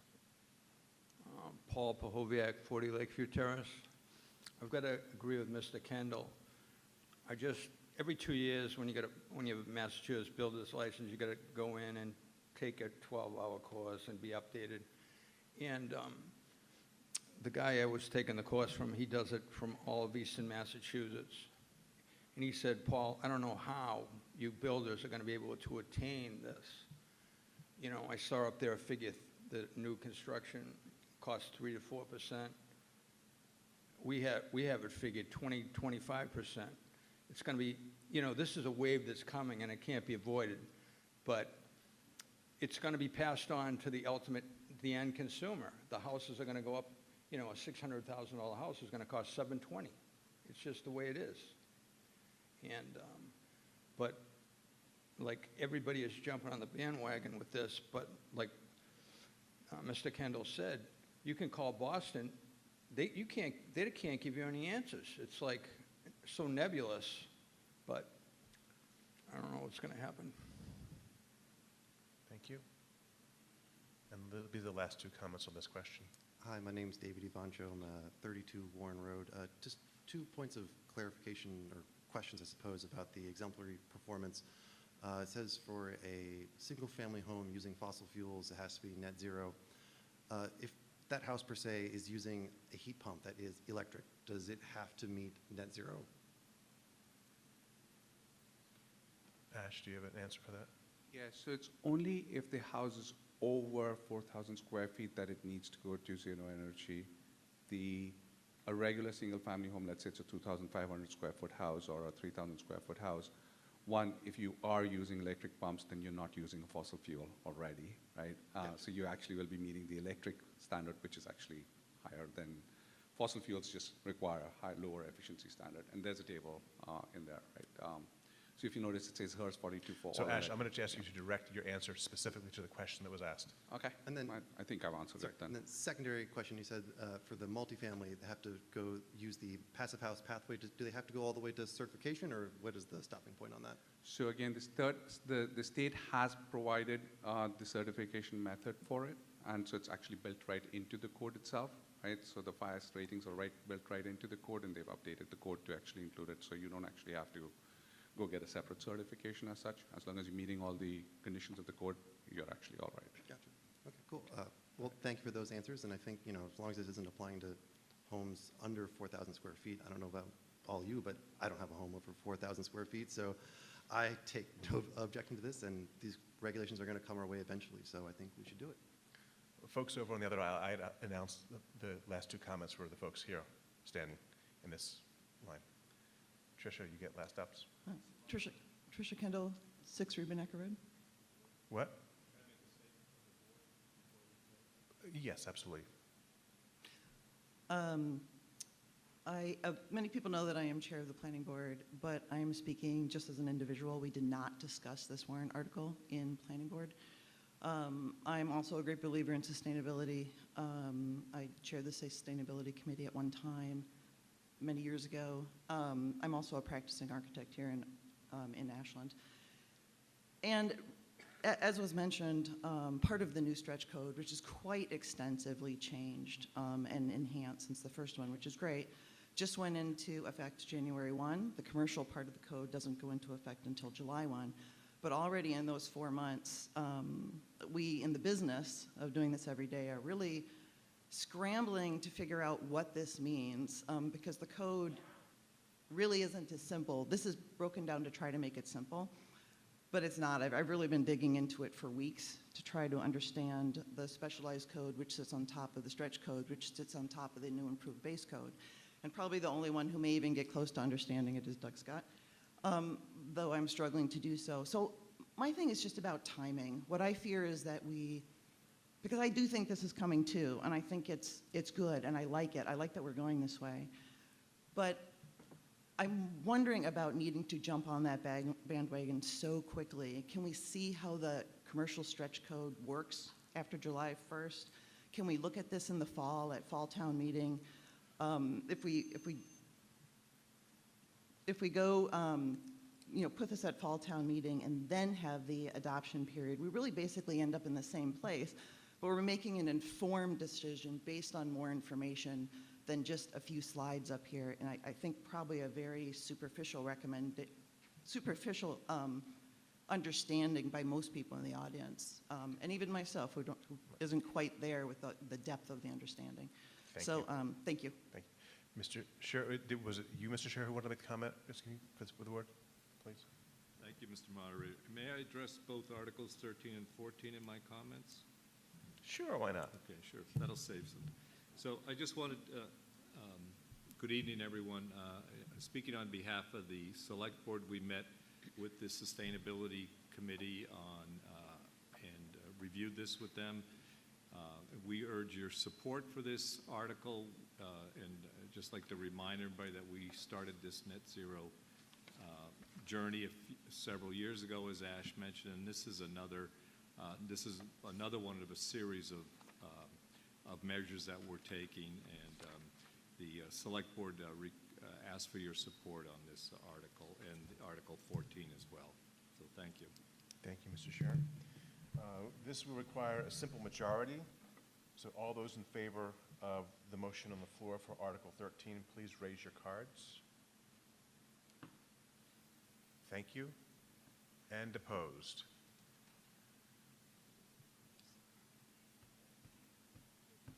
Tellers to the front. I'm going to tell you now that if I were going to call it, it would fail, but let's see how I did. Let's see how my guess would have been.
Again, I'll need a moment to math.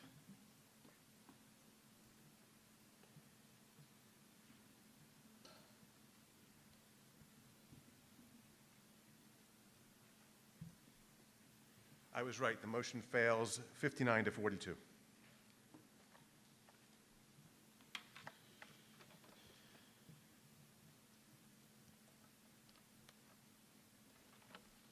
It's always comforting to know that I get the jump.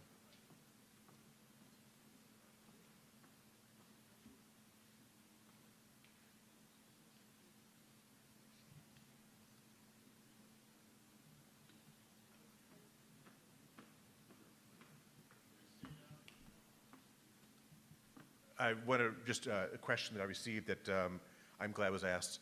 The question was, if this fails, there are rules in town meeting about when things fail, can be brought back. There are rules that relate to zoning articles. If a zoning article is defeated, it can't be brought back for 2 years without a positive report from the planning board. There are no rules in the town of Ashland relating to other articles, so an article can keep coming back time after time and time again, as long as it's not a zoning article. So this article could come back in the fall, the exact same, modified, whatever. There are no rules against that.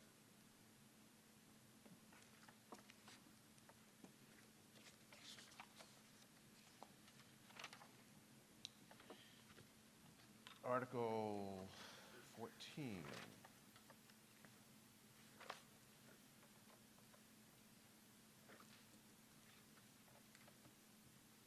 Article 14, net zero greenhouse gas emissions by the town of Ashland, sponsored by the Sustainability Committee and Town Manager. Though not stated on the warrant, Article 18 aims to see if the town will vote to amend Section 98 of the general bylaws, the town of Ashland bylaws, to add an Article 4, the details of which are stated on the warrant. The Finance Committee recommends the town vote accept the bylaw as presented in Article 14, with the understanding that future costs are unknown and may affect future budgets negatively. Ash. Thank you. So the intent behind this article was really to ensure that as we start making investments that are led by the town, whether it's by the town government or by the schools, they start accounting for what's called life cycle cost analysis. As number of you know, sometimes sustainability initiatives have a slightly higher capital cost, but the overall return on investment on those investments tends to be greater. So when you're evaluating like-for-like projects, whether it's for a building or for something else, not accounting for the cost of operating the building oftentimes will cause you to think that it's going to be much more expensive to do that project.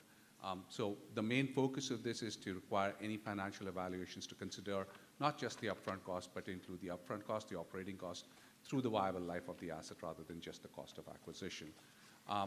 It really is to push us in a zone where we start to consider options for zero greenhouse gas energy use once it becomes viable. Not every aspect is going to be viable. For example, in the case of vehicles, which is part of the section, we know that fire trucks, for example, cannot be electric right now. But the intent is that as those decisions come up and as those technologies become viable, at the very least, the town is considering those and evaluating them under against other options, but evaluating them on the basis of life cycle costs so that it's actually a fair evaluation. When it also puts in that it does not require the replacement of existing systems. Obviously, as a sustainability committee, we're never going to advocate that you basically pull something out just because.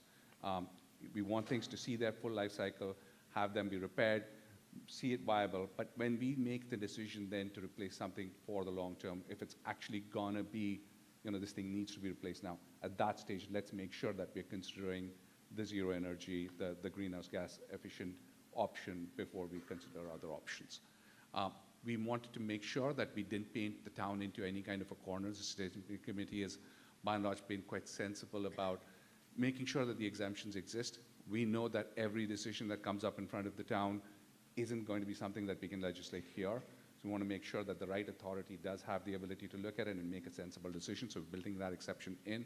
We also wanted to ensure that there was plenty of time for implementation for this to become effective, so we're providing a 12-month period for us to make the adaptations that are likely needed to be made. Most important thing is for us, we've already shown that this is viable. Again, we've got two great examples in both the middle school as well as the public safety building where these considerations were put in place. And so our hope is that the town will support it. It is important for the town to be setting the example, right, and to be showing that it's possible to do these things. We've always been a leader in this space, so I certainly hope that you will support it. Thank you. Thank you, Ash. To allow discussion, I'll entertain a motion that the town amend the bylaw as presented in Article 14. Do I have such a motion? Discussion. Mr. DeSoni. Okay, thank you, Mark DeSoni again. This article should be going forward for the floor of the town, and the town people who don't have an understanding completely don't vote for it. They do not know, excuse me. But I'm going to say that, again, sustainability is doing the hard work. The town should be looking forward. And part of that town is the downtown workings, the comprehensive plan that everything else is going to be worked with. This can bring forward people from colleges, universities who are studying this, can get jobs local to attract what there is for the idea of natural gases and what it does to the town and what's the effects. So this should be looking forward, not backwards. We have passed the history. It's now the time to get forward for gas house and the safety for the citizens and for the future generations ahead. Ken Fickey, 27 Cedar Street. My issue is with section 98-14, electrical supply. I don't think we shouldn't hamstring ourselves by defining the source of our electricity. Costs are important in this town, and we want to make sure they're as small as, as low as possible. And we don't want to be in a situation where we're actually having a lower growth of revenue, and we have a higher growth of cost. So that was my point with that one. Thank you. Thank you. Evan Lavador, 70 Blue Jay Lane. Question, given your comments just a moment ago, sort of clarifying that we have examples of these sorts of processes, regulations, like being implemented in the Town Safety Building and the Minda School, I'm just curious as a clarification of like what happens if this does not pass? Like it sounds like there are aspects of this that are already being implemented. So I'm curious sort of what the difference is if things stay the same versus if these changes are implemented. Thank you. So when we talked about the public safety building, and actually Joe and others have actually been super supportive, the initial plans that we made did not incorporate sustainability elements. It actually required members of the sustainability committee, other members of the town to actually run that process, to actually be part of that process. And it sort of was almost an afterthought in the very beginning, right? So as we've advanced it, the middle school took that on and actually had a plan for sustainability up front. The main reason for doing this is making sure that sustainability becomes a concern and an attribute they're measured for first, or at least at the very beginning, and not something that you try and catch up on later. That's number one. Number two, even now, most municipal evaluations are done on the cost of acquisition when you look at an RFP or something like that. By incorporating life cycle costs, it's, I think, an essential element that we need to shift towards, because that's just how we need to be evaluating projects. But Ash, he asked you a question of what happens if this doesn't pass. We would have to continue to advocate the way we do right now, and that's really what happens. So some projects could incorporate it or not, but it doesn't have to. Okay, thank you. Thank you. Joan Confrati, One Show Road. As I said in the last time I was up, I am all for sustainability. After listening to some of the comments from the last article, I have some concerns. But the concern that I have about this article is 98-14. I am very concerned that the town of Ashland only purchase electricity that is from 100% renewable sources. I think that ties our hands. There are already rolling blackouts across the western part of the country, and I think that if we are not sure that we can get enough electricity, that we should not tie our hands right now. Thank you. Good evening, Ken Ardell, 26 Deer Ridge Road.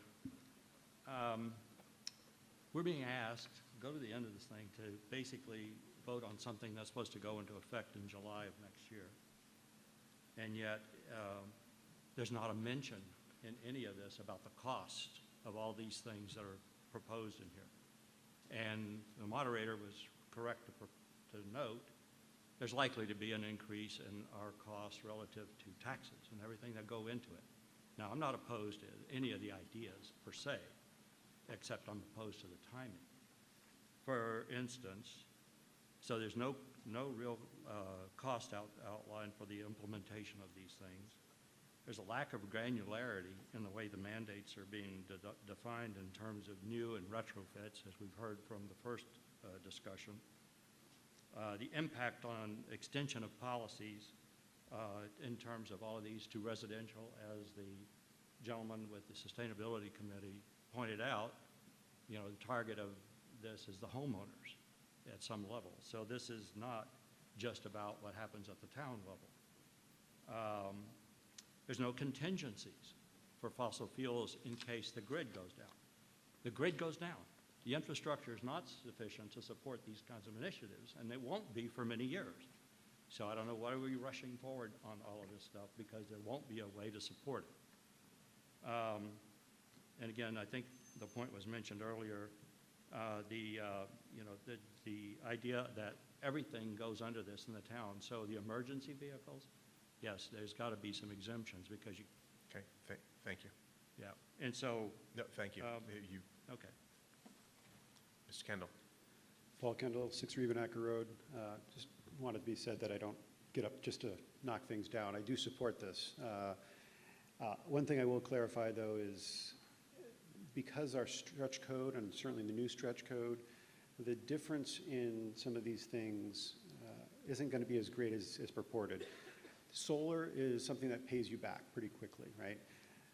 Heat pumps and geothermal wells and stuff like that, they don't.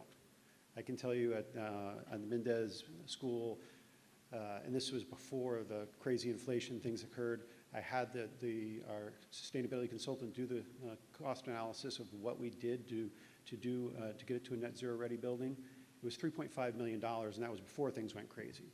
There's no way we will recoup that $3.5 million. So it's a false narrative to think that it pays back the same way solar does, but this is something we should do and can do, like I said, like it says, when feasible. It's not always going to be feasible, but we should be doing this. Thank you. Thank you. Devin Cashman, Long Hill Road. Question, when we talk about life cycle and span, are we talking about disposal costs being factored in that? Some of this technology, wind energy, windmills, the disposal cost outweighs the cost or savings benefit of those technologies currently, and there's no way to dispose of them. Thank you. Sir. Yeah, I just want to, I'm Matt Marshquist, Wesson Road, 12 Wesson Road.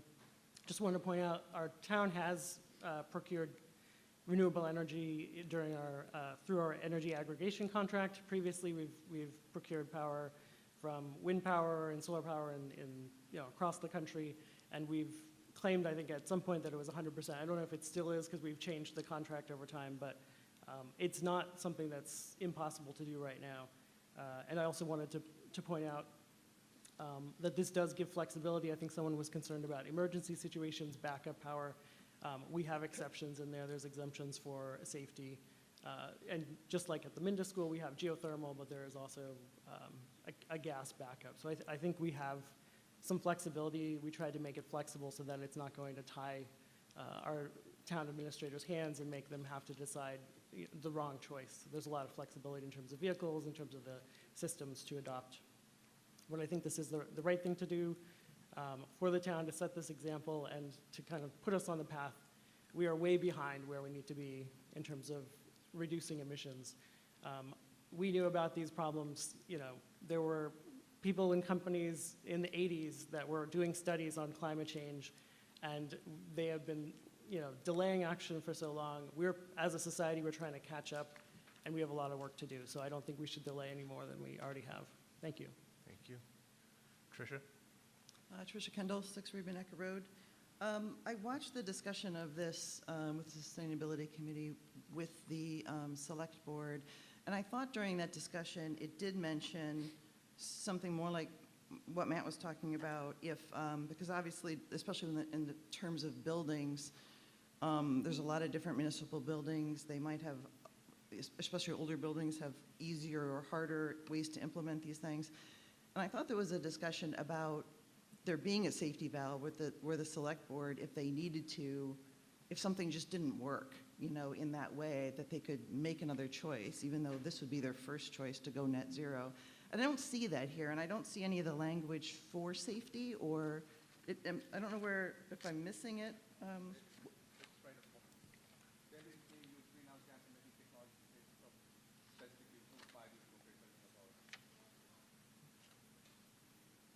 I'm sorry, can you give me the number again? I didn't hear what you were saying. 1.5, okay. Okay, so if there's a safety, if it's a safety issue, but not necessarily if it's an impractical issue. Okay, thanks. Rob? Thank you, Mr. Murad.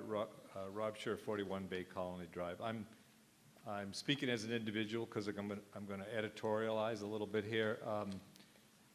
You know, we've got a complex article here with there's a lot wrapped up in here. I just remind people that this is what the town government is committing to do, and your elected officials have supported and endorsed this. And folks, we can always find things that this may not work, this could be a problem. We are out of time here with climate change. We don't have the luxury of like not moving forward. We need to think about our children and our grandchildren. As Matt mentioned, we're already out of time. So we've got to move quickly and keep moving. And yes, there will be mistakes and issues, but that's better than the alternative of doing nothing. Thank you. Thank you. Last comment on this, please. Please hold the applause till you leave. Terry Campbell, 3 Ceres Drive. I helped write this, and the focus was on finding something that this town could do without barriers. Like we couldn't go to a complete no natural gas. Brookline tried that and failed because it went against code. So what could we do?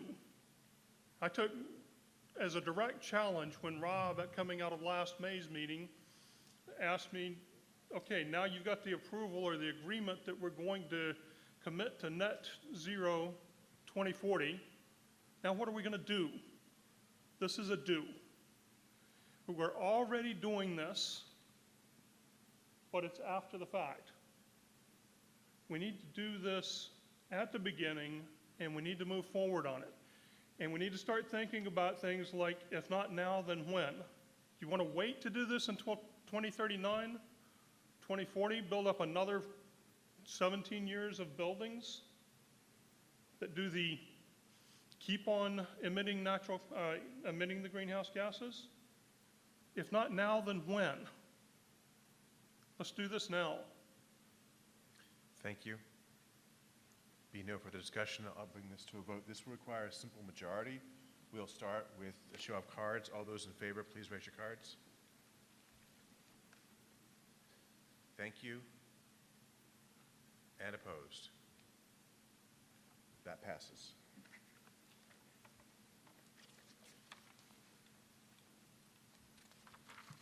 There be no further business. I'll entertain a motion to dissolve. All in favor? You can say aye. Meeting adjourned.